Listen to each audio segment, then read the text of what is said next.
Today's episode of the BS Podcast from Cleveland is brought to you by SeatGeek. That's our presenting sponsor. The easiest way to shop for the best tickets thanks to their revolutionary grading system.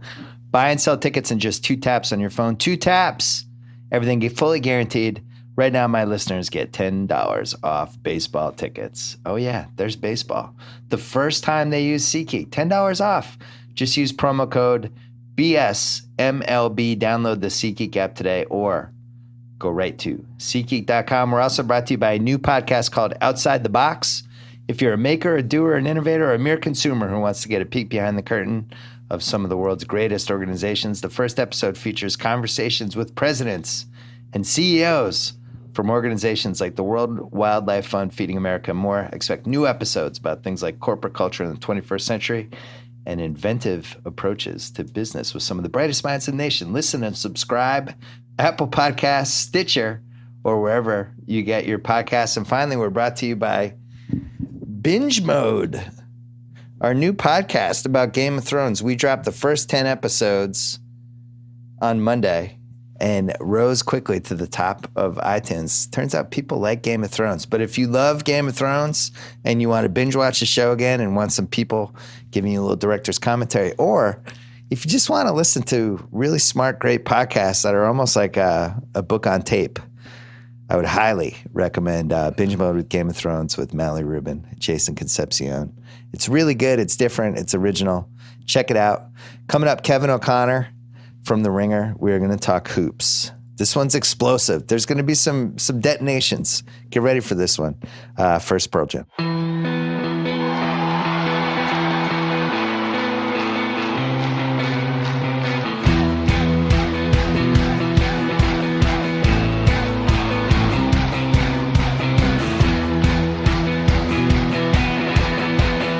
All right, Kevin O'Connor on the phone from The Ringer. He's been doing some great stuff for us. He was at the first 2 games of the finals. He is now in L.A. We've switched spots. So I'm actually in Cleveland and he's in L.A. We wanted to talk about all the stuff we've been hearing. Scuttlebutt. This is the Scuttlebutt podcast. Trying to discern which scuttlebutt is valuable, which scuttlebutt is not valuable. What we're going to do is we're going to discuss 11 to 12 stories, I can't remember the exact number because I can barely count, that have just been kind of circulating. What happens, Kevin, you went to the finals for the first time, game 1, game 2, and what happens is, tell the audience what happens. You show up 2 hours before the game, and what goes on in those 2 hours? See a lot of people talking, a lot of media talking, front office executives, a lot of gossiping about what's going on around the league. It's interesting to see happen. It's interesting to be a part of. You loved it, didn't you? Yeah, it was really cool walking in there for the first time, just seeing a mass amount of media there 2 hours before the game when it's usually empty. What it is, it's a 120-person gossip podcast of people. Did you hear this? Did you hear that? What's going on there? What's going on this? One topic really, 2 topics really surprised me when I was hanging out before game 1 and just in general, just with emails and people I've been talking to. Two topics have surprised me. And what we're going to do is we're going to structure this so that you're going to have to listen to this whole podcast before we get to those 2 topics. We're going to split this up. It's like a dinner party. It's a gossip scuttlebutt.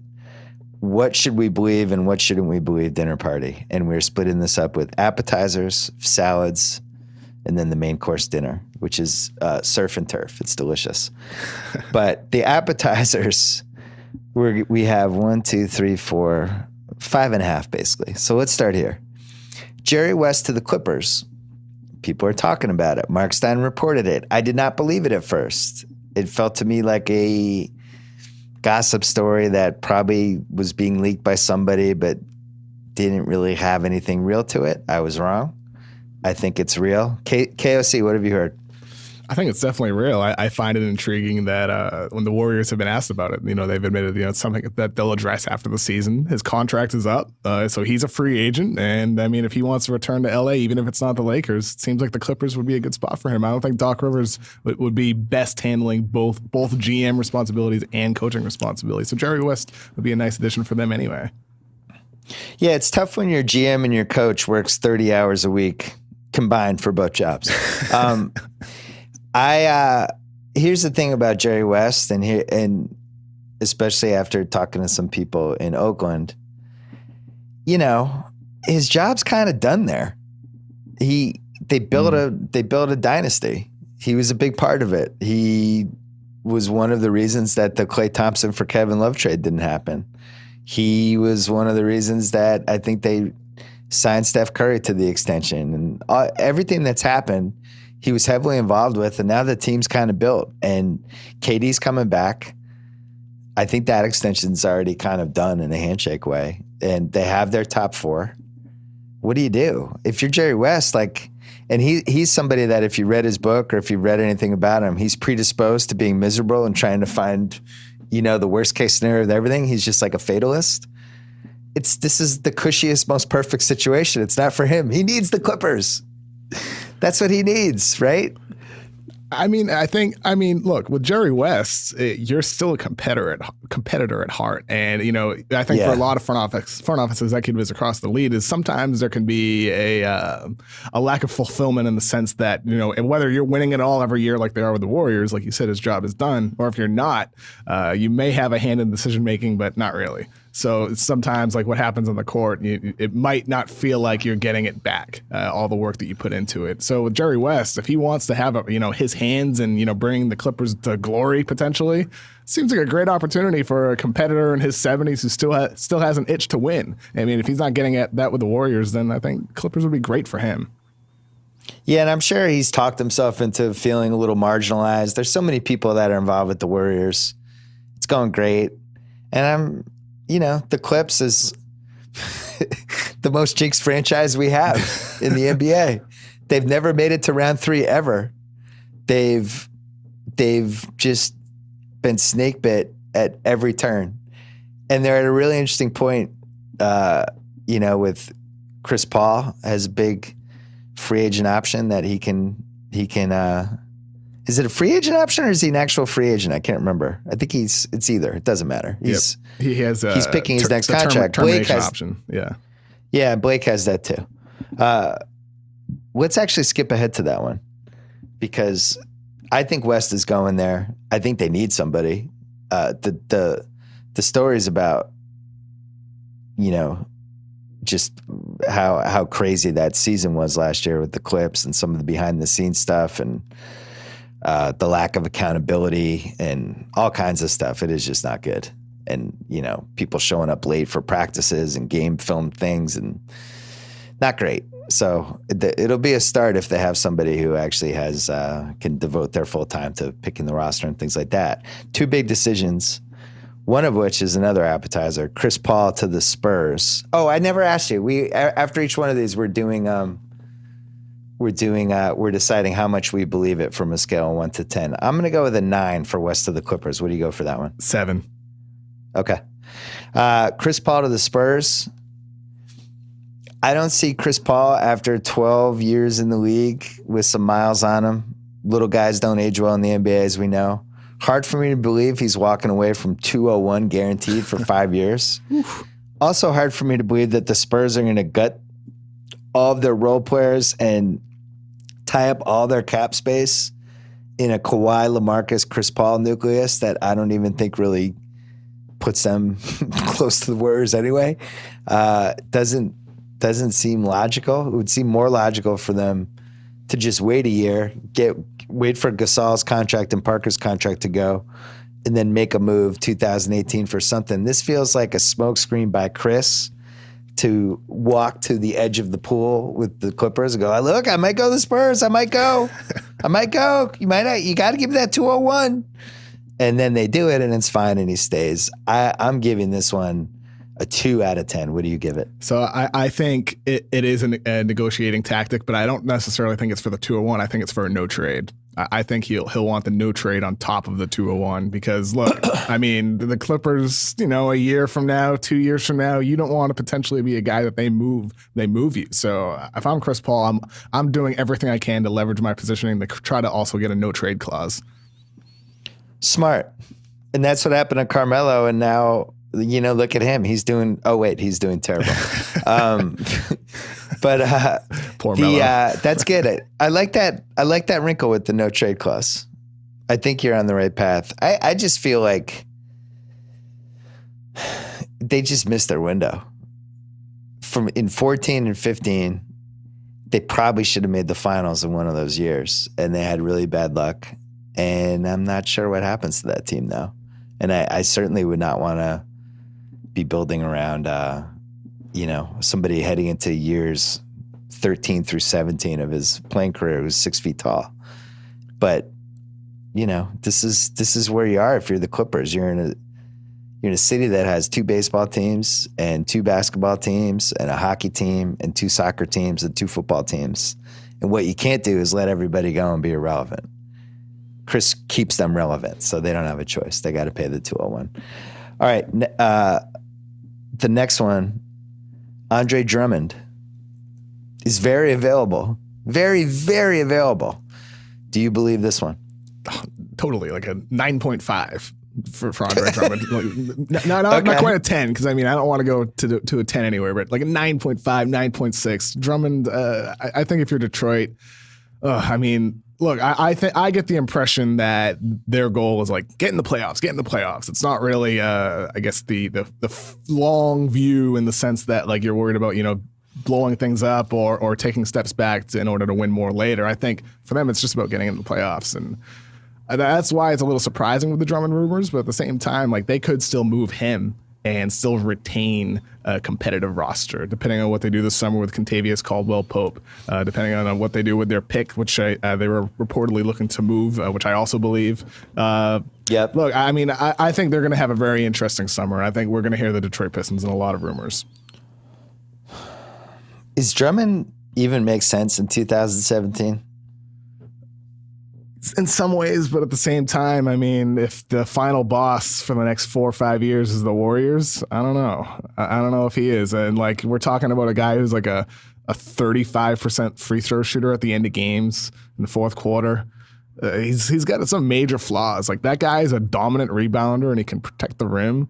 I feel like in a more high-powered offense, he'd be even more of a threat in the pick and roll, like a lob guy. But man, he's got some major warts too. And I don't even know, like if I'm another team, I don't even know if I'd want him necessarily because of the price that I think it would take. Maybe he doesn't get quite as much as people would think as a return. But if you're Detroit, maybe that's what it's about, is just cashing out and reshuffling the deck. And I think there's ways for them to maintain their, average roster with moving Drummond. But more than anything else, I'm looking forward to seeing what they get in return. What do you think that they'll be looking for, Bill?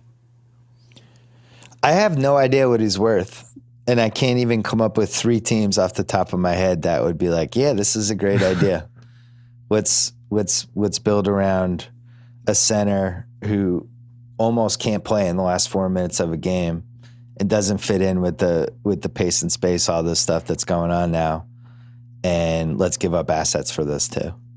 It's tough. This is somebody that, yesterday Dwight Howard was on one of the talking head shows saying how he's going to spend the whole summer shooting threes. Good luck. That's where we are. When that's the reality, is that Dwight Howard realizes that to stay relevant and have a chance to win the title and to help his team, he has to learn how to shoot from 24 feet. I don't know what that means for Andre Drummond, but it's not good. I keep looking at the Nets because I think if the Nets get super creative this summer, they could be involved in a lot of different things. They don't have a pick next year anyway. It makes sense for them to take some chances. So I think like Lopez for Drummond,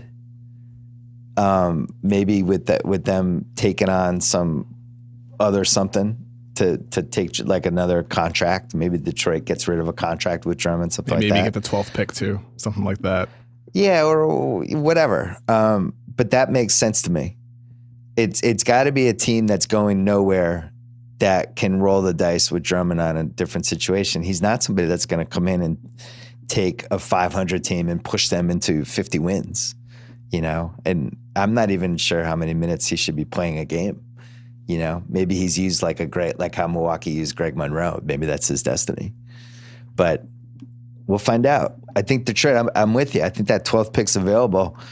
12th pick for Avery Bradley is an interesting one. Yeah, just throwing that out there. That one makes a lot of sense, especially with Contavious Caldwell-Pope, if they don't want to match the money he's going to get this summer. Because like the problem with Detroit is they have 3 guys right now making over $16 million who are I'll say they're quality players, but they're not necessarily the players that you're going to win with in the playoffs. Andre Drummond, Tobias Harris, Reggie Jackson, and then if you add a fourth on top of that, and Contavious Caldwell-Pope, I don't really know what you're doing. So I feel like I'd move on from Caldwell-Pope, I think.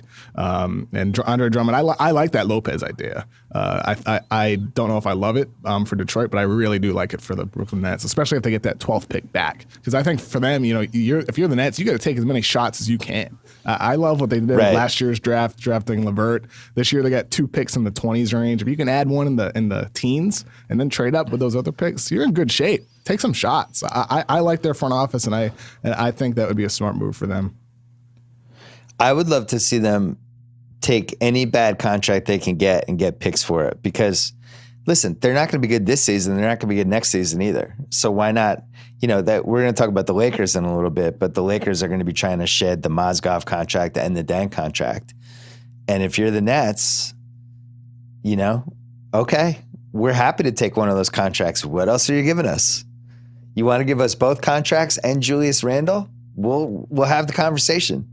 I think that's how they have to be thinking. Dang and Mozgov, which is we almost need a name for them.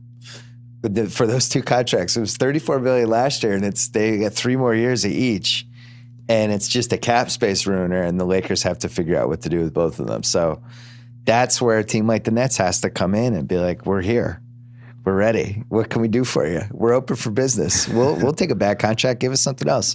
All right, next one. Kings shopping 5 and 10 to move up. I predicted this in our Slack like 3 weeks ago, and our resident Kings fan, Riley McAtee, basically had a conniption. And he was, no, we're not doing that. We're great where we are. But deep down, he knew it was in play because it's the Kings. And now there's been reports that they're trying to package 5 and 10 to move up. Before I ask you if this is real or not, does this make any sense if you're the Kings, as our resident draft expert who helped carry our fantastic Ringer NBA draft guide? Should they be even thinking this way? I don't think they should be. I would keep those 2 picks and take 2 rolls and find out what you can get. I feel like look, De'Aaron Fox could be a really good player, but if he's a guy you're trading both those picks for, I don't know, man. There's a lot of good point guards in this draft. Fox might want to be a King, reportedly, but I don't think that should be a reason to trade 2 of your highly valuable top 10 picks in what is a really, really good draft in that range. Would you trade Cauley-Stein in the 10 for number 8 to the Knicks? Sure.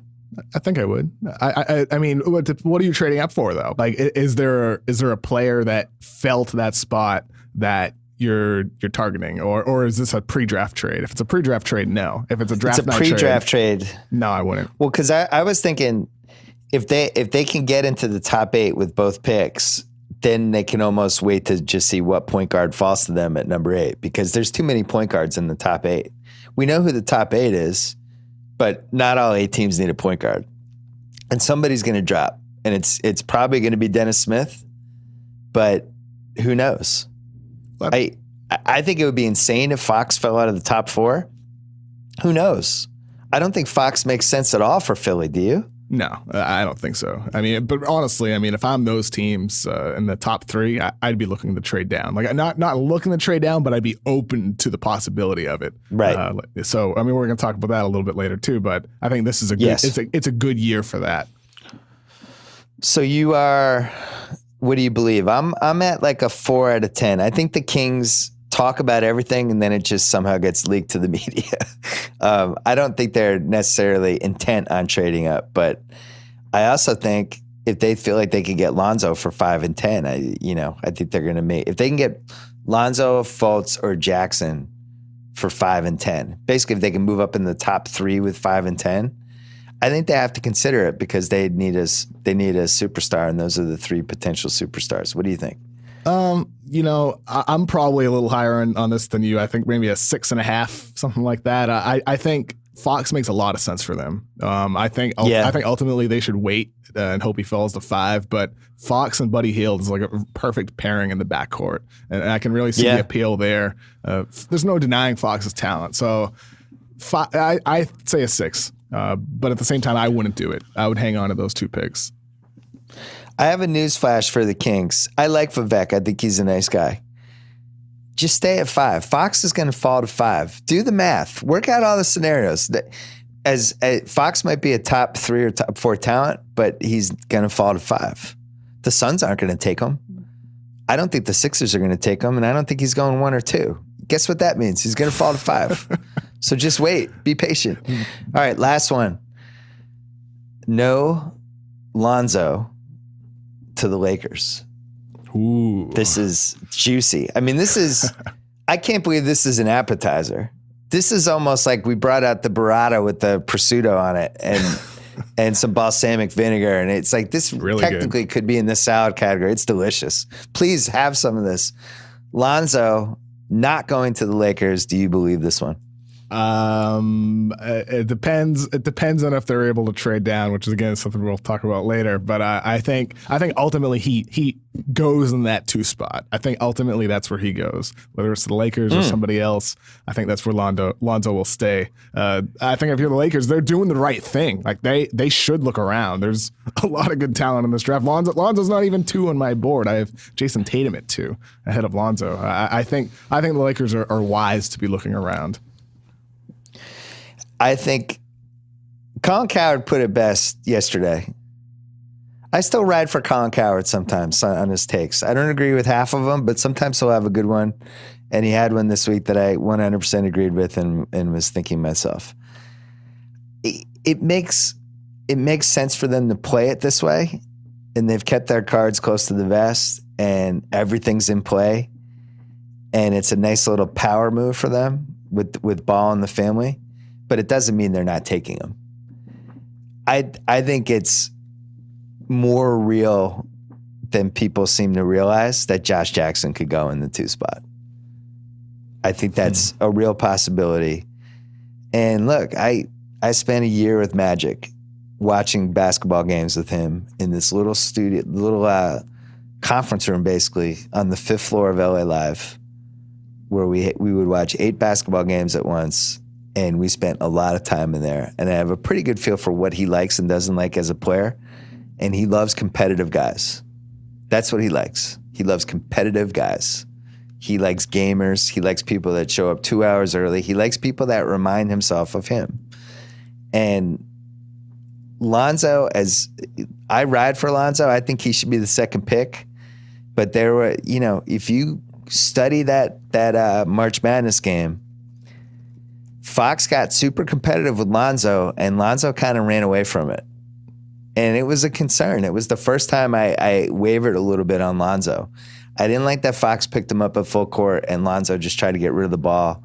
And Lonzo didn't be like, oh, you're going to challenge me this way? Like, imagine if somebody did that to, I don't know, Kyrie Irving. And we're like, I'm going to pick you up full court. Kyrie would take it personally. Lonzo didn't take it personally. And I don't know. I think Magic, if he's making the call, and we don't know if he is, Magic gravitates to competitive guys. Now, Pelinka might be making all the final calls, and if that's the case, then Magic will give his take and whatever. But I don't think this is a slam dunk like everyone seems to think. And by the way, I think it's a mistake if Lonzo doesn't go too. Even with everything I just said, I just think he has the highest upside, and I wouldn't be worried about his dad. His dad will be fine. You can manage people's parents. What parent has ever uprooted a basketball team? I think it's an added headache, but if the guy's great, it doesn't matter. So, would you agree that Lonzo is the second highest ceiling in this draft, other than Fultz? I still have Tatum ahead of him, but with Lonzo, with a ceiling though, you think Tatum's ceiling is higher than Lonzo? Yeah, I mean, so with Lonzo Ball, like you mentioned, how he just kind of faded away in that last game against Fox. I don't know if it was as much, his mental makeup he faded away. I think it was just the fact that this is where my concern is with him. It's the one flaw that really sticks out is his ability to create off the dribble without a screen in the half court. Like we've talked about this, with Kyrie Irving. You mentioned him. His his ability, he doesn't need a screen to create. Lonzo Ball isn't really a type of guy who creates off the dribble for you in the half court. And that was the problem for him against Fox. And that's where he needs to improve so much. He needs to improve his ball handling, needs to improve his first step. Like the thing that makes Lonzo so special is his ability just to get the ball and pass it right away. Like he's not a ball dominant point guard like a lot of guys are. Yeah. So that's the appeal with Lonzo. But the issue with that is like you're not always going to be able to have him in that situation. So with Lonzo, I love him, and I agree 100% that his dad is kind of a little bit overblown. I think in some situations, potentially it could be a little bit of an issue, but I feel like it's more fantasy more than anything else, and in all likelihood, it's not going to be a problem. But with Lonzo, look, I think Josh Jackson would be appealing for them. I think Tatum would be appealing for the Lakers. I think Fox would be appealing if they were to trade down, but ultimately, I think it should be Lonzo. I think he's the right fit for the direction they're going. I think at the same time, I wouldn't trade D'Angelo Russell if you bring in Lonzo either. I'd hang on to both those guys for the time being, at least. Hold that thought. Let's talk about my old friend MeUndies for 1 second. Pride starts on the inside. Celebrate yourself with MeUndies. They make the ultimate feel-good undies with free shipping right to your door. Satisfaction guaranteed. Designed in LA. Every part of MeUndies made with micromodal of fabric 3 times softer than cotton. They're soft, stretchy undies coming in ever-changing array of colors and patterns. They believe in people feeling good and being themselves, which is why MeUndies is putting their money where their underwear is during Pride Month. For every pair of special edition Celebrate undies you buy during Pride, MeUndies will donate $1 to the Los Angeles LGBT Center. And if you need another reason to try MeUndies, they're offering 20% off your first pair and a satisfaction guaranteed that you'll love them or your money back. Head to MeUndies today, pick up a pair of special edition celebrity undies. You get a discount on awesome undies you'll be donating to an amazing cause. And to get that 20% off your first pair and your satisfaction guarantee, go to MeUndies.com/BS. Okay, Lonzo, quickly. The most fun situation is if he ends up on the Suns, which we're going to talk about later. But I really want Lonzo to go to a team that makes sense for him, for what he's good at and what he does. And I think he needs to be with a second guard that is one of those shoot first pseudo point guards, but not really, like Devin Booker, like Kyrie Irving, those type, Damian Lillard, those kind of guys who are ball dominant, but not the traditional point guards. And then Lonzo just fits in next to them, and his passing fills in all the blanks. A lot like what LeBron does with the Cavs with Kyrie as kind of the shooting guard who handles the ball a lot, but is really a shooter, which Kyrie does for them. Although in this Warriors series, which I guess we'll talk about at the tail end of this, it's been weird to me that LeBron's had the ball all the time. I don't know why they haven't put the ball in Kyrie's hands more. It's strange. But anyway, Lonzo to the Lakers with Russell, I guess technically fills that thing. I just think defensively those two are going to get demolished. Not that Booker would be much better with Lonzo, but Russell and Lonzo, that could yield the first 100-point game, right, for somebody? that would be like their own version of Lillard and McCollum, potentially. Like if those guys reach their peaks like a worse version. Yeah, a worse version. If they reach their peaks offensively, it could be good, but defensively it would be problematic. Lonzo will be good defensively, though, to be fair. I don't think he'll be great, but he'll be good. Russell, I think, is really the concern defensively. Would you trade Russell for the 5th pick?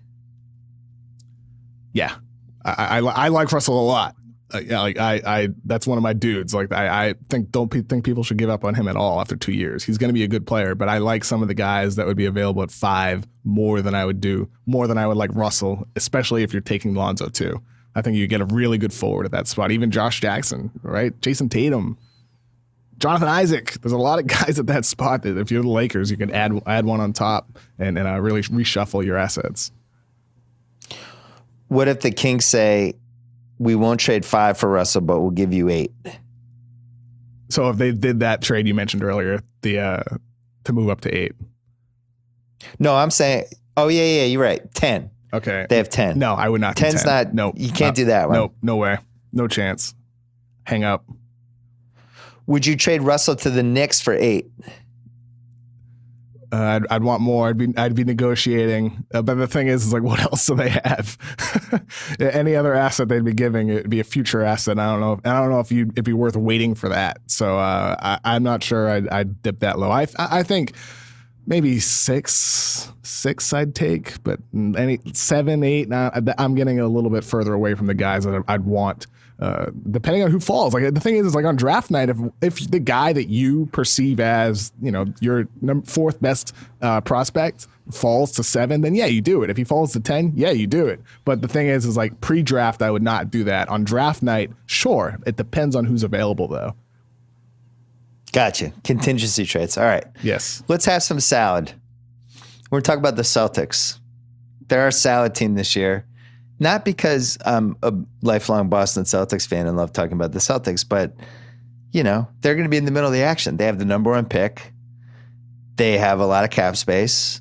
And let's start with Gordon Hayward to the Celtics, which we have discussed on this podcast multiple times. So this is more of a check-in, just a quick check-in on Gordon Hayward to the Celtics. From 1 to 10, do you believe it? Where do you rank right now? I mean, I believe it at a 10, and I'd say in terms of likelihood, maybe 50%, which is pretty high. I feel like it's going to be an appealing spot for Hayward. No denying it, especially depending on what happens on draft night, depending on what else they can do before signing him or after signing him for that matter. I think it's certainly appealing, and I think it's 100% going to be something we're going to be talking about July 1 when free agency starts. I think you put it perfectly. I'm proud of you. I'm proud you came to the right conclusion. I am also a 10 out of 10 in believing it. And 50% seems fair. Seems like the right number. Let's talk about the backup plan. Blake Griffin. Ooh, Blake. Some Blake Griffin to the Celtics buzz. Do you believe it? Where do you rank 1 out of 10? 1 to 10. I mean, I think the Celtics like Blake. I heard last summer, I think Doc Rivers might have denied it on Adrian Wojnarowski's podcast, but I think the Clippers were at least listening to offers for Blake Griffin last summer. I think they were probably listening to offers before last year's trade deadline too, in 2016. The problem is it's too late. It's too late to trade Blake. He's a free agent this summer, and even if he did want to sign and trade him, I don't know what kind of contract Blake is going to get this summer because nobody in his camp would probably want to hear it. But like that dude's injury history is really, really long. All the problems he's had with his left leg, then he had the knee problem in his right leg this year. All the random stuff, the back stress fracture, the right elbow staph infection. The guy's injury list is really long. So maybe if you're the Celtics, that works in your favor. Maybe you're more willing to give him a short-term max deal for like 2 years with a third-year option instead of the full 4 years. Or if you're the Clippers, maybe you're not willing to go to 4 years because, look, that's a risk. That's a risk with all the injuries he's had. No matter how great he is, I think he's unbelievable when he's healthy. The problem is the best ability is availability. And Blake hasn't been very available in the past couple of years. So maybe for the Celtics, you do view that as giving him a shorter term max deal. But I don't know. I don't really know what the Clippers are going to do with that either. Would you give 3 years, $85 million to Blake? No options? No fourth-year player option? No options. I'm on the boat for 3 years with Blake for $85 million or whatever. Boy. So Hayward's off the table. Re-signed in Utah. I'm saying Hayward's off the table. Hayward says, look, I'm flattered. I have to stay in Utah. I like it here. I don't think I would, but at the same time, that's a really hard thing to say no to because Blake is so damn good, and I want to see Blake on a team where he plays small ball 5. I want to see him running more point. I know he averaged like 7 assists per game with the Clippers, but I think he's capable of more playmaking. I think in a different situation, he could be really special if he was your point center. I wrote an article last August, so I think it was the first thing I wrote for The Ringer, just about does Blake Griffin have another gear? And I think he does. Yeah. The problem is can he be healthy enough to get to that gear? So look, 385 is really appealing, but I'd prefer an option in that third year, and that's what I'd be pushing for, a team option for that third year. I don't know if his camp would take it. I don't think it's enough, but that's what I'd be pushing for and what I'd prefer. Here's how it'll play out. I mean, this is all hypothetical. Now we have a hypothetical off a hypothetical, but I think I don't think they would go 4 years for Blake. I think the Clippers have no choice, and the Clippers are just going to be stuck with $201 million for Chris, and then 4 years max for Blake. And maybe the attitude is you sign him and then you figure it out in December. The Clippers have to keep him. I mean, they can always flip him in December. Now, if Blake said to them, I want a no trade clause if I'm staying, now what do you do if you're the Clippers? You can't do that, I don't think. Of course not. They definitely wouldn't give Blake a no trade. I think, that delayed sign and trade, that would be ultimately the appeal in re-signing Blake, because they have, as of now, they missed their opportunity to maximize a return for Blake Griffin. But if they re-sign him, and then they're able to trade him next February 2018, well, it happens. I think that would be the best thing for the Clippers to do. But at the same time, no trade. You can't give the no trade. That's for damn sure. And I don't think he has the leverage to even ask for it, though. All right, that was like a Caesar salad, but we have the antipasta coming. But first, if you're like me and you're not so great at planning ahead, I've got good news for you. There's an awesome app called Hotel Tonight that helps you find amazing hotel deals at the last minute. Unlike flights, hotel rates usually get cheaper at the last minute. Hotel Tonight helps hotels sell their unsold rooms, allowing them to pass those deals along to you. Not for last resort places, but cool top-rated hotels. They have over 15,000 awesome partner hotels in 36 countries, perfect for a spontaneous getaway or a staycation that you've wanted for a while. Have you noticed staycation has become a word, Kevin? Yeah. Staycation's now a thing. I don't totally understand it, but yeah, I'm into it. Staycation. Hey, if your favorite sports team made the NBA Finals and are about to get swept, and you want to get into Cleveland or about to sweep somebody in the finals, and you want to get to Cleveland to see it, try a Hotel Tonight. That's the app's name. Book up to a week in advance. All it takes is 10 seconds, 3 taps, and a swipe. Get in on these killer last-minute deals. Download the Hotel Tonight app now. All right. We've had a lot of food already, but now the big stuff's coming. Now the big guns. We said big antipasta salad with it's got a whole bunch of stuff. That's this next topic. I'm shocked by how many people. I wasn't even at game 1 for that long. I was shocked by how many people asked me this. I'm shocked by how many people are texting it to me. I didn't expect it. I don't know how I feel about it, but let's just come right out with it. Around the league, people are really fascinated whether the Celtics are going to trade Isaiah Thomas this summer. This is a real storyline that everybody is talking about. And it's just startling when you think about the season he had, how much people love him, the fact that they made the conference finals, the fact that he's coming off a historic offensive season. I think he has a chance to even get a little bit better, assuming his hip is 100% healthy, which we don't know. He's under the best contract in the league, and they're only paying him like $7 million next year. They don't have to worry about an extension for him for a year. I think he could play really well with Markelle Fultz potentially. And yet people keep asking, what are they doing about Isaiah? Are they trading him? They're going to trade him this summer, right? Is this smoke or fire? I think there's some logic to it for sure. If somebody totally overwhelms the Celtics, Danny Ainge has always said, there's no such thing as an untouchable, and I believe him. Why wouldn't you believe him? You look at his history. He traded Paul Pierce and Kevin Garnett when a lot of fans at the time were furious about it. Me too. I was one of them. First trade was Antoine Walker years ago. That was, I think, the first move he made, trading a fan favorite in Antoine.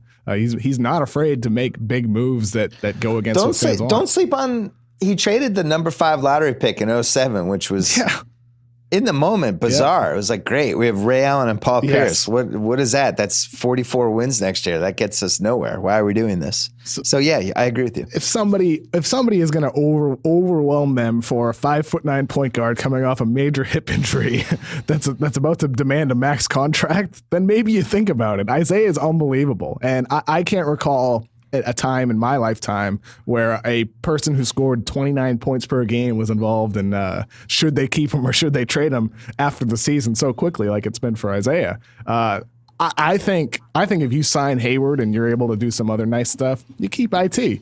But if you enter this summer and there's if somebody's dangling the 5 pick, 6 pick for you, maybe you think about that. I think there's some logic to really maximizing these next two drafts. I think 17 and 18 especially, some of these guys that are gonna get picked are gonna be the guys who define kind of the next decade of basketball. Like the Warriors aren't gonna last forever, right? So if you're able to get some of those guys who are gonna be those players that you need to win titles, those cornerstones. These are the next two drafts where I think there's a lot of those guys. Michael Porter, Luka Doncic next year, Fultz this year, and there's going to be other guys too that surprise us. So if you're able to get those guys, maybe you think about it, but it would have to be an overwhelming offer. So where do you 1 to 10? Where do you stand? Probably like a 4, 5. I just don't think they'd ultimately do it, but I think it's something that I think it should be something they think about. Everything should be on the table, but maybe a 4 or 5. I'm a 10 out of 10 for this being a story that everybody's talking about. Okay. I'm a 2 out of 10 for it being for there being any truth to it, and here's why. He's not healthy. That hip injury he has is a real injury, and we haven't really gotten a lot of information about it since it happened. It seems like he got hurt in mid-March. And then he made it worse during the playoffs, maybe even 2 different times. It's a hip injury, which makes me nervous. There's a checkered history with this injury. Some people have come back 100%. Other people haven't. Like Johnny Flynn, it ended his career basically. So it makes me think it's just hard to trade somebody who is probably going to have to go under the knife, whether it's like a major surgery or whether it's like an arthroscopic surgery and it's 6 weeks and he's fine. I don't know, but it seems to be more likely that this trade would happen in February if it was ever going to happen. I think January, February range. That timing makes sense. I mean, it would have to be overwhelming. Like whenever it happens, I mean, it would have to be picked this year, picked 2 years from now, a young player asset currently in the league. It would need to be a ridiculous offer, and I don't see that happening, especially after the injury. I think you're thinking about this the wrong way. Why can't it be for another good player? Could be.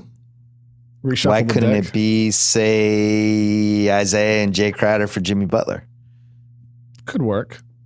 Then have Markelle Fultz be your young point guard. I wrote an article a couple of weeks back about historically, you look at the amount of money the point guard on championship rosters make. It's fairly cheap. It's not like a high-paid position historically. So I think in terms of that roster construct, you could have a young point guard and Fultz on a cheap deal for 4 years and have a high-powered offense around him, Butler, Hayward, Horford, whoever else. That could make some sense. That could. I don't think he's going to get traded, but I do think that Danny Ainge is wired exactly like Bill Belichick is, which is why we have to have the conversation. I'm not just having a conversation just to be like, oh, let's talk about stuff and get a message board thread going. Like Danny Ainge is like Belichick. The moment he feels like something has outlived his usefulness or that he can turn an asset into a better asset, he's doing it. It's just how he's wired. And think about it this way. What would Belichick do with Isaiah Thomas? Do you see Belichick paying Isaiah Thomas $200 million over 5 years, a year from now? Do you see him paying a 34-year-old 5'7" point guard $40 million a year? I don't think Belichick would do it. That's a question I think a lot of front office executives should be asking themselves. Would Belichick do this? That should be the gauge you use to know whether you should do a move or not. It is funny, like the Warriors, how they had like Jerry West as a consultant. It would be funny if they used Belichick as a consultant. Or if the Celtics did, or just like, I know you know nothing about basketball, but can we pay you $3 million a year just to ask you what you would do in different situations? You'd be like, hey, Bill, I know you know nothing, but all right, remember that short point guard we have? Would you pay him $40 million when he's 34? And Belichick would be, no way, I'd get rid of him. I'd get rid of him now.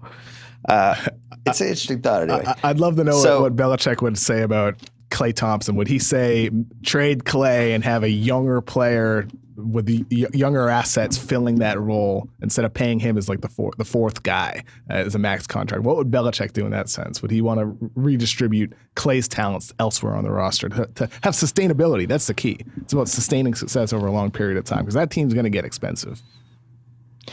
I just had this conversation with somebody. So the smart move would be to turn Clay into two players, because once you pay Curry and you have Durant, Curry, and Draymond to have four guys, you're basically at that point just banking on year after year trying to grab the David West types to fill out the rotation parts of the roster. And if you could replace Clay with a much cheaper shooter and then pick up a second asset, you have to think about it. You know, I just don't know what that trade is and how many guards you could find that could shoot threes and stretch the floor like Clay does. It's not a common thing. Like, hypothetical, I don't think this would ever happen. But let's say the Celtics said, we'll give you Avery Bradley and next year's Brooklyn pick for Clay. Depends on the money Bradley's going to get, because he's going to be costly too. Right. So you're renting Bradley for a year at a cheaper price, which saves you for a year, but then ultimately you're going to have to pay him too. So then the hope would be, well, then we'll have that draft pick and we can turn that into something. It's too risky. So I don't know what the right trade is to turn Clay into two assets, but on paper, that's what they should do. They should be trying to turn him into multiple pieces, because it's just too hard to pay the four. I don't think they're going to do that, and they'll probably just bank on the goodwill of all the veterans who want to play with them. All right, we're moving to dinner. All these three things are connected. The first one is Paul George. This one's all over the map. I don't even know how to pigeonhole this into a question. I've heard that he's staying for a year because he's smart enough to know that if he makes the Lakers trade assets for him now, that just hurts the team he's going to, a la Carmelo in 2011. Why would he do that? Just ride it out with Indiana for a year and then sign with the Lakers. And I've heard the opposite. I've heard he just wants to go there now and he doesn't care if they have to give up assets. He just wants to go.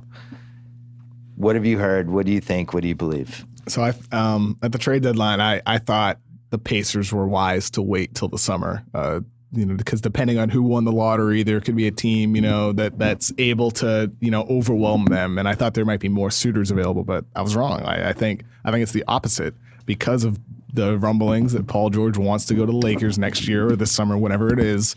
I don't think teams are willing to take that risk. If you're going to trade a hell of a lot for him, you're not going to do it, because the chances are he's going to leave next year, whether it's to the Lakers or to a winning organization. So if you're Phoenix or you're Sacramento or Orlando, any team with a pick in the top 10, you're not going to take that risk.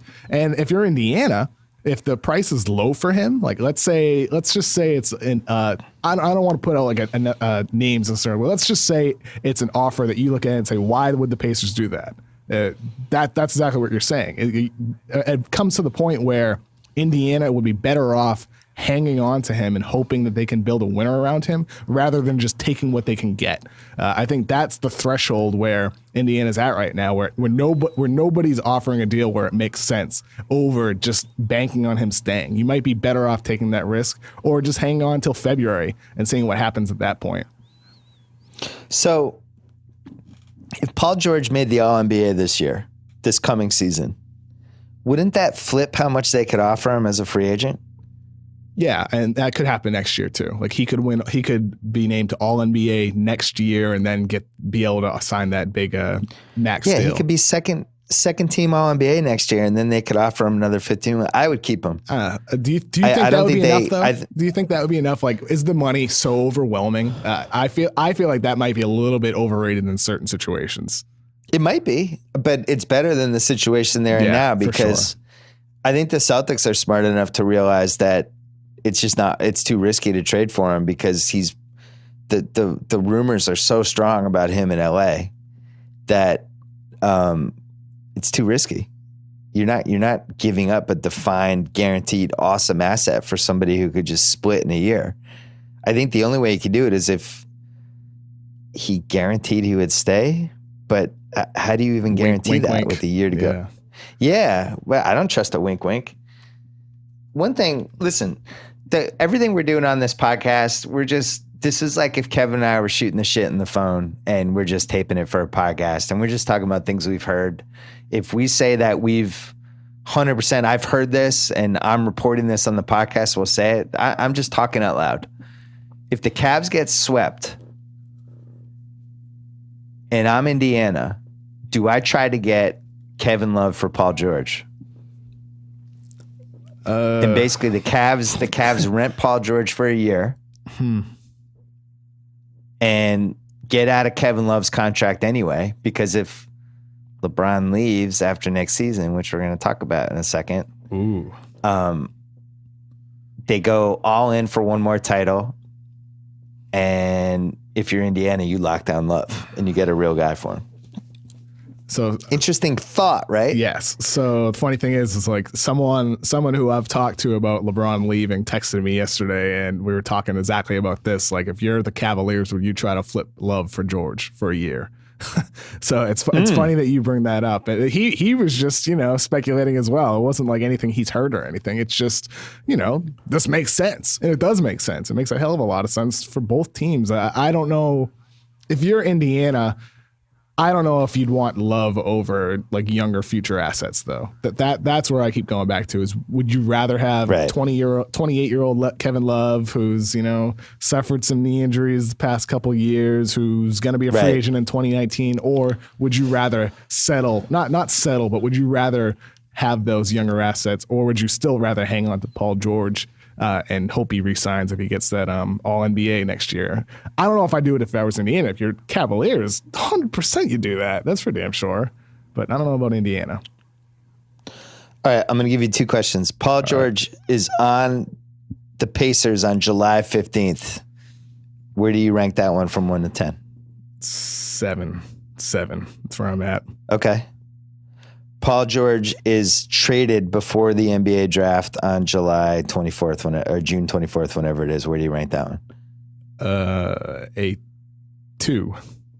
A 2. I just don't think he'll get traded before. I think if he gets traded, it would be a draft night trade.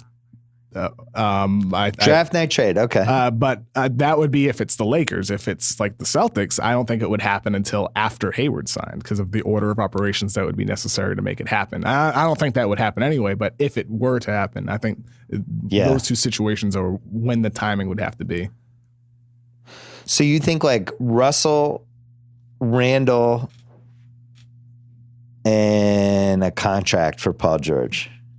I wouldn't do not the number 2 pick. I wouldn't do that. Not the number 2 pick. I'd hang on. I'd wait. I know. Yeah, that's how I feel too. I don't think the Lakers would include Brandon Ingram for sure. I don't think he's on the table at all. I think Russell and Randall are absolutely the assets. And if I'm Indiana, I'm waiting.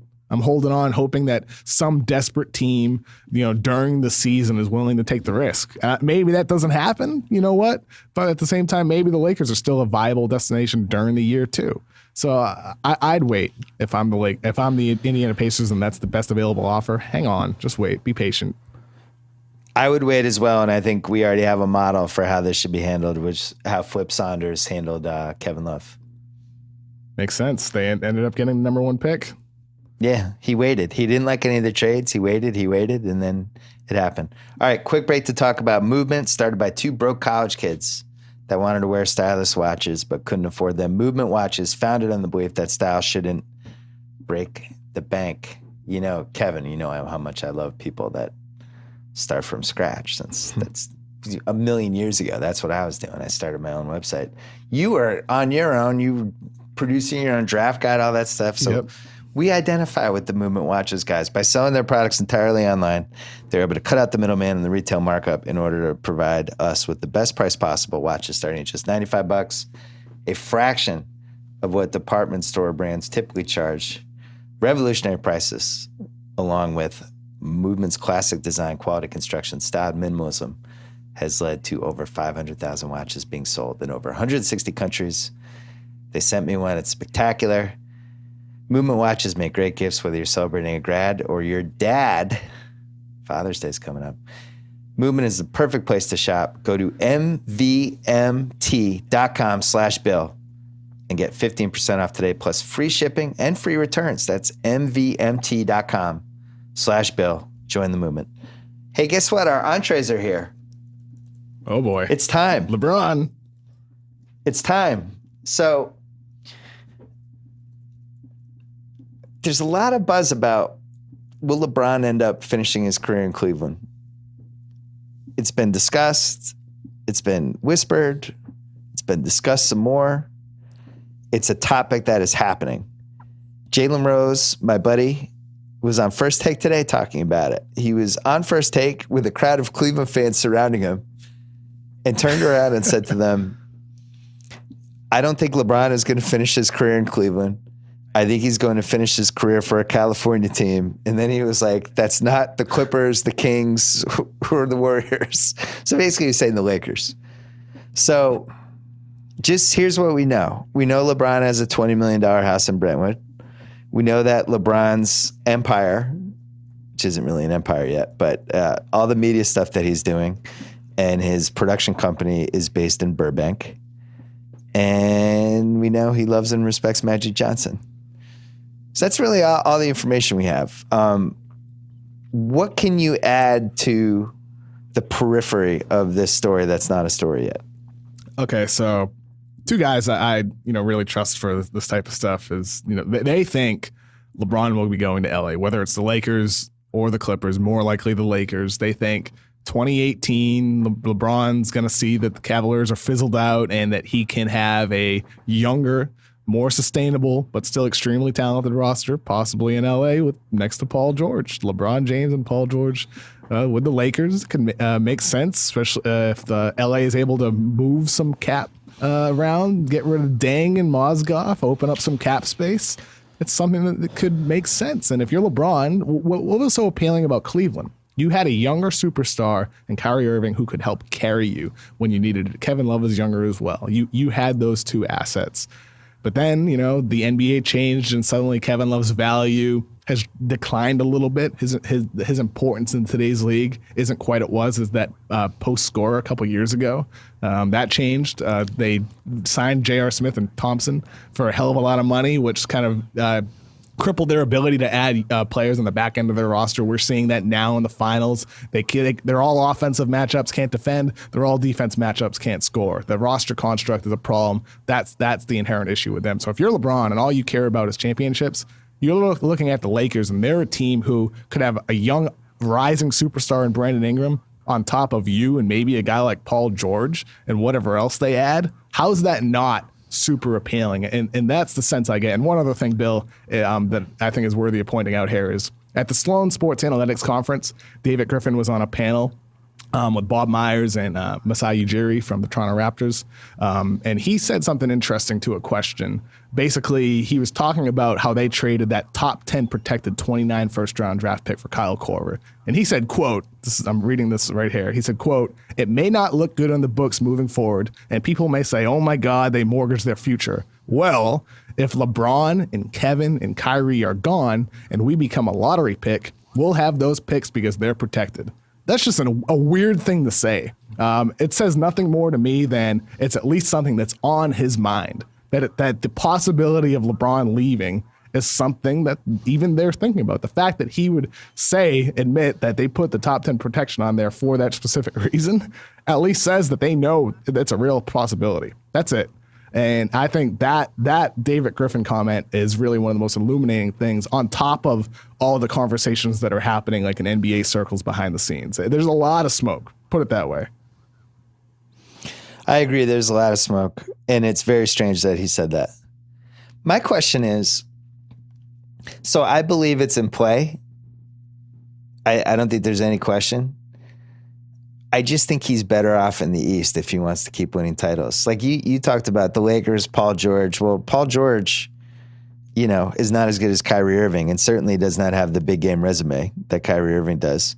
You're in the West, which means you have to go through not just the Warriors, but the Spurs, and just the Western Conference perennially has just been better, unless you're really convinced that Boston and Milwaukee specifically are going to go to two other levels over these next 2 years. It's pretty nice to be in the East. And he has a team that knows what it is and has a move to make. Like if the problem is they have to turn Kevin Love into a perimeter type of person who allows them to just play Tristan Thompson as the only big and LeBron at the 4, that's pretty solvable. Like there's a lot of destinations you can send Kevin Love.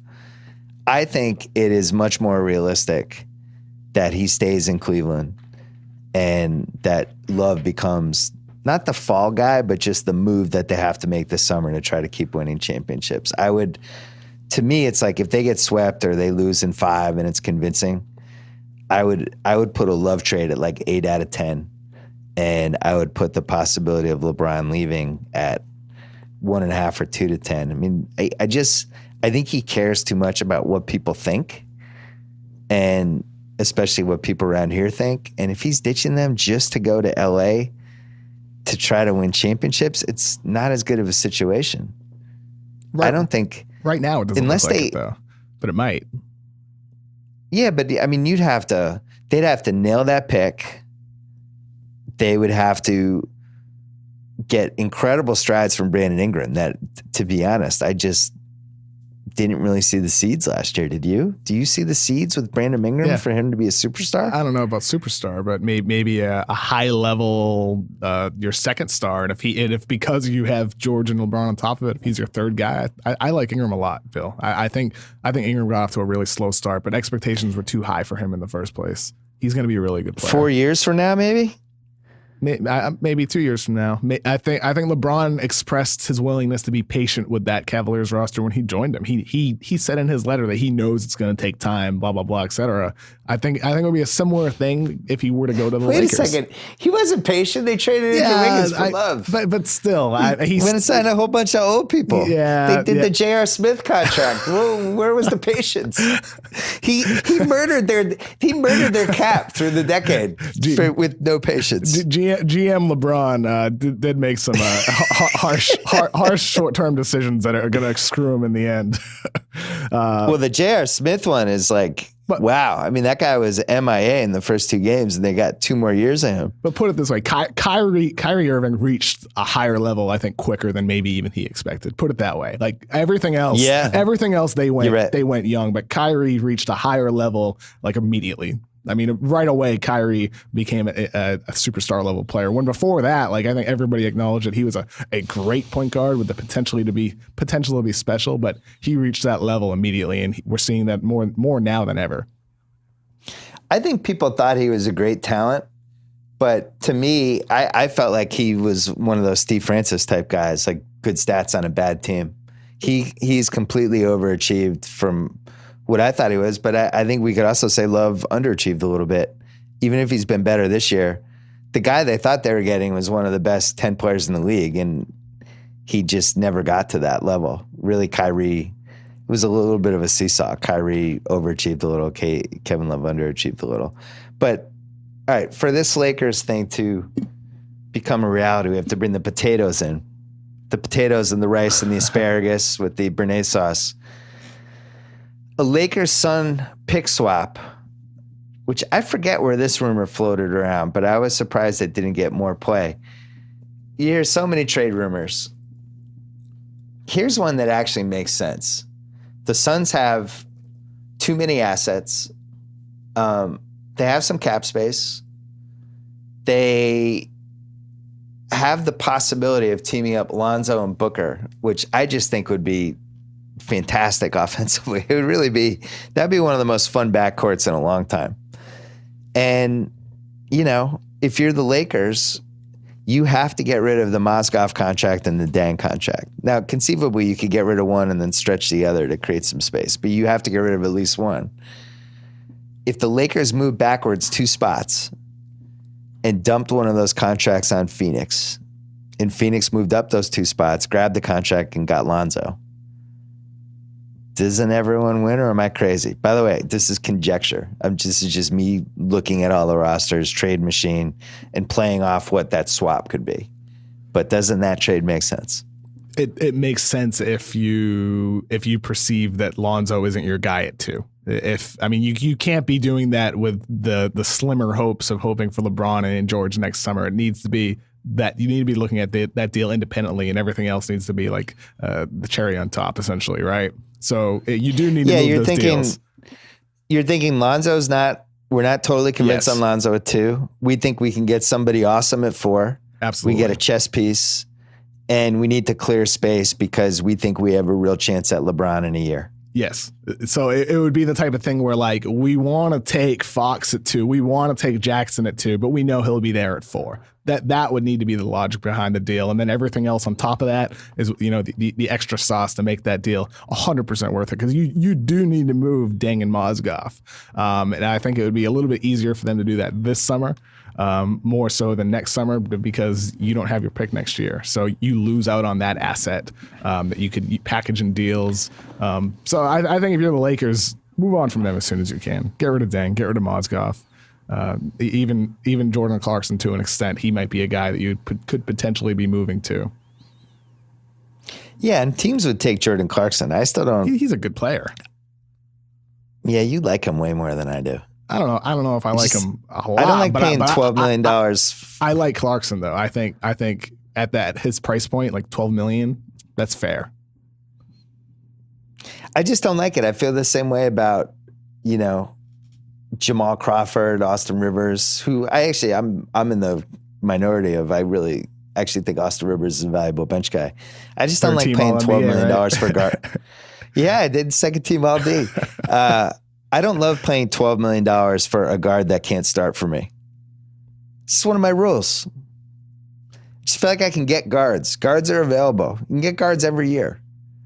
So anyway, the Lakers would have to clear some space. They would have to make it so that summer 2018. What's their pick situation? It's like top one protected this year. They're basically going to lose their pick. Yeah. So next summer, next year. Yeah, next summer. They're losing next year's. It's gone. No pick. It's next gone. Year. Yep. No pick. Phoenix. So Phoenix gets that pick next year. No, next year's pick goes to the Sixers. Oh, Philly gets it. Philly gets the pick next year. So Philly's still loaded thanks to Sam Hinkie and all the deals he made. So they have the Lakers pick next year. Sixers could have 2 shots in another loaded draft, which is remarkable. If you were Philly, would you trade 3 and give the Lakers pick back to the Lakers to move up 1 spot to get Lonzo? No. I wouldn't. I love next year's drafts up top. I think there's going to be some franchise changers in that top 3-4 range. Oh. I'd hang on. What's that guy's name? Luka Doncic, Michael Porter. I've seen on YouTube. I haven't really thrown myself into the 18 draft. I feel like Brooklyn's going to break my heart with next year's draft, but I can't complain after what that trade brought. But they'll be. If Lynn had been healthy this whole year, I don't think there's any chance the Celtics get the top pick. I think they would have won like 30, 32 games. Kenny Atkinson's a good coach. So we'll see who throws their hat in that ring for next year. But could be some tanking next year. Yeah, I don't think. I'll tell you one team it's not going to be is Brooklyn. They're not helping the Celtics. Exactly. All right, we did a good job, right? Did we hit everything? The only possibility we didn't hit is the Clippers for LeBron. If he wants to have a banana boat reunion with Chris Paul, if Chris Paul re-signs with the Clippers and they're able to get Carmelo Anthony and whatever else, and LeBron expresses his desire like he did before. I mean, he said to Howard Beck in an interview last year that he wants to play with his buddies, and whether it's for only a year or 2. I think that could always be a possibility too. One of the guys I talked to doesn't think it is, thinks it doesn't make any sense. The other one says that that's real, that he does want to play with his guys. So I don't know. I don't think the Clippers make a hell of a lot of sense for LeBron. I think the Lakers do from a sustainable winning perspective. I think it'd be a waste of a couple years if he were to go to the Clippers with an older roster. He should be thinking long term as well. So as part of that, Blake would have to trade. They'd have to sign Blake and then trade him in like December for Carmelo. Yeah, it would have to be that type of thing where Paul resigns, Blake resigns, but then Blake gets flipped at some point for Carmelo and whatever else it might be. I don't love that idea for LeBron, but I do love the Lakers as a path for him. Chicago buys out Dwayne Wade in February.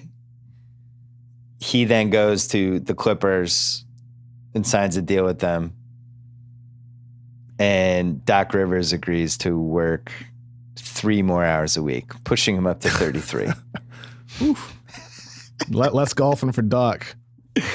Yeah, now he'll play 9. On Tuesdays, just 9. Only time for 9. He'll come in early on Tuesdays. All right. This was good. Good times. What else? You got another piece coming on Friday, right? You got something coming Friday. You don't know what yet. Yeah, I'll be writing about the game tonight, and then gonna do a little follow up on some LeBron stuff that some stuff we touched on, some stuff ideas that we really didn't. So some more LeBron and stuff. I didn't want to talk. Yeah, I didn't want to talk too much about the game tonight because for most people, by the time they hear this, the game will have already happened. So that's why we concentrated on future stuff. But I wanted to go on the record quickly. I fully expect a monster LeBron game tonight. And for this reason, he just spent the last 2.5 days listening to conversations about how is KD the best player in the world. That came too quick. Yeah, I don't think he enjoyed that. LeBron claims he doesn't hear anything, but LeBron hears everything. And the storyline coming out of game 2 was, wow, is KD the best player in the world? LeBron's going to be home. His role guys will show up because guys like JR are better at home. Role players in general are usually better at home, although their game 3 performance against the Celtics was pretty bizarre. But I just feel like the energy in that building is going to be there. I would not be surprised if Kevin Durant, they just immediately whistle him for 2 fouls a minute in. Just like, foul, wait, what did I do? I'm just standing here. Foul, another one technical, you have 2 fouls.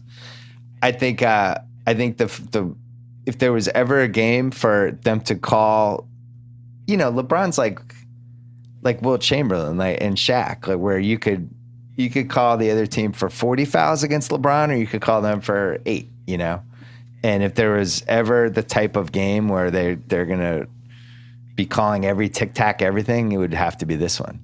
But the thing that shocks me, by the way, that was all conspiracy talk right there.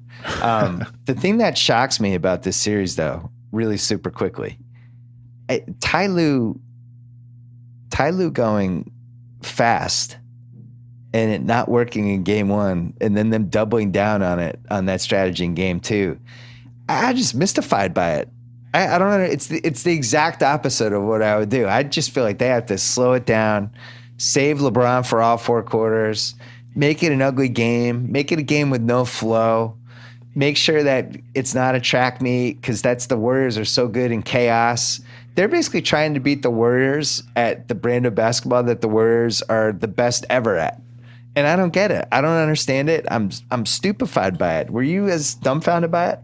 Yeah, so that's one aspect that I've been surprised by. I thought they would, slow it down immediately, run more ISO sets, whatever before the finals, and what I think they should still turn back to, like they did in last year's finals. The other part, Bill, that not a lot of people are talking about is that Darren Williams is playing a lot of minutes, and I'm surprised Ty Lue didn't learn from last year's finals, where Dellavedova played a lot in games 1 and 2, but then he barely played at all the rest of the series. So what Ty Lue was going to do was just trim the rotation immediately. Just find your ride or die guys at the beginning of the series, your 6-man, 7-man rotation, and ride them. And instead, he's really leaned on his regular playoff rotation. And I thought he would trim it because last year that was one of the keys, was taking the extra fat out of the rotation and just, playing your best players for more minutes. LeBron last year in the finals went from 37 minutes to 44 minutes. Kyrie went from 35 to 40. Everybody had an uptick. Tristan Thompson went from 25 to 35. That's what they need to do. I mean, it's hard to ask LeBron for more, but you kind of need to. And I think that's what it comes down to. Well, and you have to protect him with the style you're playing. I was shocked they didn't do it in game 2 because they had the rest of, Monday rest, Tuesday rest, Wednesday game 3. So they could have conceivably just played 6 guys in game 2 and done it that way. And they did not. They doubled down on their bizarre game 1 strategy. I thought they were smoke screening after game 1 when they're like, Kyrie's like, look, man, we got to play even faster. I'm like, okay, Kyrie. Yeah, okay. Good rope-a-dope. We know what you're going to do. And instead they came out and tried to play fast. I just think it's just self-sabotage. You can't beat the Warriors doing that. The way you beat the Warriors is how you beat them last year, with a really ugly game where you get a lot of rebounds and it's clumsy and it's ugly and it's ugly and it's super ugly and it gets uglier and uglier, and the Warriors can't get into their flow because they can't get a hold of the pace. So maybe they'll do that tonight. We'll see. What's your prediction for tonight? Cavs lose. Warriors go up 3-0. I feel a lot. I think So LeBron's going to have a big game, I think, but I still think ultimately Warriors are on a way higher level. And I think even after the first two games, Warriors can even get better too. They aren't even playing at their highest level. Man. That's the scary part, I think. Game 1, they missed a ton of wide open shots. Game 2, they were too sloppy. Too. Yeah. Game 2, they're too sloppy. Yep. I think Kyrie has, in Game 3 or Game 4, we'll have one of those crazy Kyrie, hold on, Kyrie's going off kind of runs. It's just that law of averages. And it still might not matter. But I really think the Cavs are going to win tonight. When I saw that the Warriors were favored by 3, I was like, oh my God, this has all the makings. I would pick at gunpoint. My life depended on it. I would pick the Cavs, and hopefully would not end up,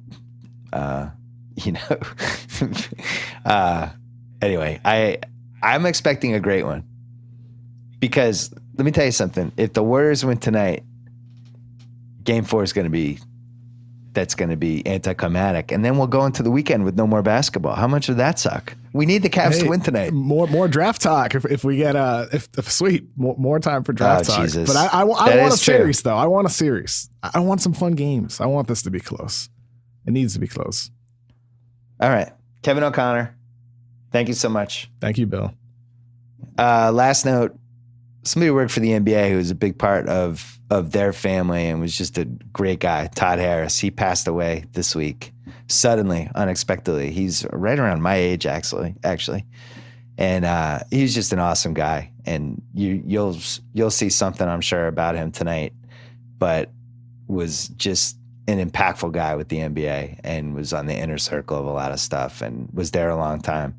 I've gotten to know the NBA, the inner circles of it. And, it's not a ton of people, and it's a lot of people that have been there for a long time. People that have been there from 1987, 1988, 1989, 90. It's one thing that they've been really, really good at is finding good people, keeping good people. He was one of the good people. I think he'd been there for 22 years. He was involved on the broadcast side, and then eventually the scheduling side too. And was just a great guy. And, you come to the finals. Kevin went to his first finals this year. I've been to a bunch, and you see the same faces every year. It's always great to see them.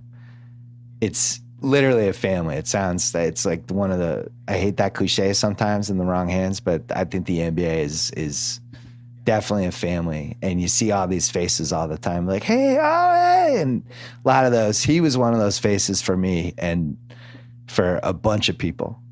So it's going to be a tough week. I think tonight's going to be tough from that respect. And I'm really feeling for the NBA people, because you can see it. I'm staying at the hotel that they're at, and, really, really rough week for the league. So anyway, want to say rest in peace, Todd Harris. Best wishes to your family. Best wishes to the NBA. And hopefully we'll get a great game tonight.